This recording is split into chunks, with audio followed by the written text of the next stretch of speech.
സാദിഖലി തങ്ങളും കുഞ്ഞാലിക്കുട്ടി സാഹിബും വിളിച്ചിരുന്നു. അപ്പോൾ കാര്യങ്ങളൊക്കെ എൻ്റെ അടുത്ത് അന്വേഷിച്ചിട്ടുണ്ട്. ഇതുവരെ ഞാൻ അവരോട് പറഞ്ഞിട്ടില്ലായിരുന്നല്ലോ. അവരുടെ കുഴപ്പമല്ലല്ലോ, ഞാനത് പറയാതിരുന്നതാണ്. കാരണം പാർട്ടിയെ ബുദ്ധിമുട്ടിക്കണ്ട എന്നുള്ള നിലയ്ക്ക്. പക്ഷേ ഇപ്പോൾ പാർട്ടി ഇപ്പോഴാണ് അറിഞ്ഞത്. അപ്പോൾ അവരെന്നെ രണ്ടുപേരും വിളിച്ചിരുന്നു. ഇന്നലെ രാത്രി എന്നെ കുഞ്ഞാലിക്കുട്ടി സാഹിബ് വിളിച്ചു, പിന്നെ തങ്ങൾ വിളിച്ചു, എല്ലാവരും വിളിച്ചിരുന്നു. കാര്യങ്ങൾ ഞാൻ പറഞ്ഞിട്ടുണ്ട്. ബാങ്കിന്റെ ഭാഗത്ത് നിന്ന് എന്തെങ്കിലും പിന്നീട് അറിയിപ്പ് കിട്ടിയോ? ഇല്ല, ബാങ്ക് 31-നാണല്ലോ. 31-ന് അടച്ചില്ലെങ്കിൽ നടപടി വരും എന്നുള്ള അറിയിപ്പേ ഉള്ളൂ. വേറെ അതിൻ്റെ അപ്പുറമുള്ള അറിയിപ്പൊന്നും വന്നിട്ടില്ലായിരുന്നു.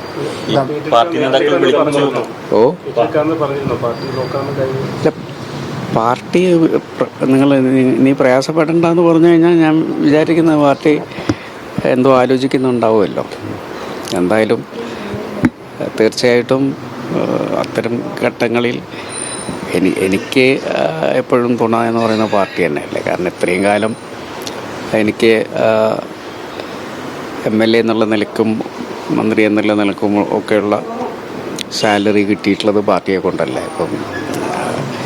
അപ്പോൾ എൻ്റെ പിതാവിന് ശേഷം എന്നെ സംരക്ഷിച്ച് വന്നിട്ടുള്ളത് എൻ്റെ പാർട്ടിയാണ്. അപ്പോൾ കാര്യങ്ങൾ പാർട്ടിയോട് പറയേണ്ടതായിരുന്നു. പക്ഷേ ഇതൊരു വ്യക്തിപരമായ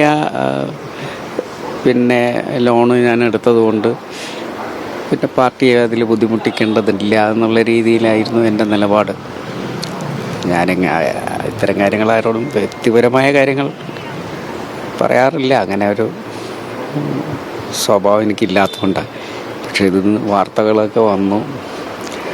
അപ്പോൾ പിന്നെ പാർട്ടി അറിഞ്ഞു, പാർട്ടി ഇടപെട്ടു, സംസാരിച്ചിട്ടുണ്ട്. അത് ഞങ്ങൾ പരിഹരിച്ചോളാം എന്നുള്ള രീതിയിലാണ് എന്നോട് സംസാരിച്ചത്. ഇത് ബാങ്കിനെ അറിയിച്ചിട്ടുണ്ടോ? ഈ ഡേറ്റിനുള്ളിൽ അടയ്ക്കാമെന്ന് ബാങ്കിനെ അറിയിച്ചിട്ടുണ്ടോ?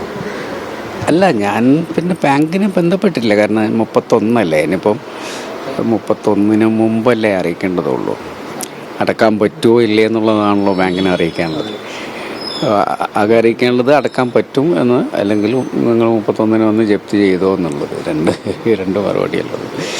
പക്ഷേ അതിനിടയിൽ ഇങ്ങനെ എനിക്ക് മാധ്യമങ്ങളോടൊക്കെ ഉള്ള ഒരു കടപ്പാട് കൂടിയാണ് അറിയിക്കുക. നിങ്ങൾ എങ്ങനെ അറിഞ്ഞു എന്ന് എനിക്കറിയില്ല. കാരണം ഞാൻ എൻ്റേതായ രീതിയിൽ ആരെയും അറിയിച്ചിട്ടുമില്ല. പക്ഷേ അത് പുറത്തു വന്ന സാഹചര്യത്തിൽ പിന്നെ ചർച്ചയായപ്പം പാർട്ടി അറിഞ്ഞു.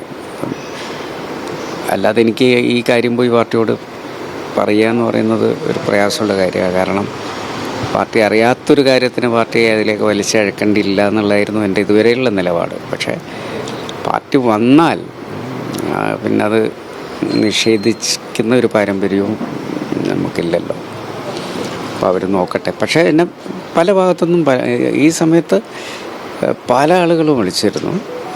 അപ്പോൾ അവരോടൊന്നും ഞാൻ ഒരു സഹായവും വേണ്ട എന്നുള്ള നിലപാട് തന്നെ എടുത്തിട്ടുള്ളത്. കാരണം അങ്ങനെ ആരുടെയെങ്കിലുമൊക്കെ സഹായത്തിൽ ജീവിക്കേണ്ട ഒരവസ്ഥയിലെത്തിയെന്ന് എനിക്ക് തോന്നുന്നില്ല.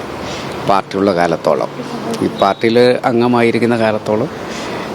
എന്നാലും ഞാൻ അവരോടൊക്കെ എനിക്ക് സ്നേഹവും ബഹുമാനമാണ്. കാരണം ഒരു പ്രതിസന്ധി വന്നു കഴിഞ്ഞാൽ എല്ലാവരും കൂടെ ഉണ്ട് എന്നുള്ള ഒരു ആത്മസംതൃപ്തി എനിക്കുണ്ട്. അപ്പം എൻ്റെ ഇത്രയും കാലത്തെ ജീവിതം പ്രവർത്തനവും വൃഥാവിലായില്ല എന്നുള്ള ഒരു സന്തോഷമുണ്ട്.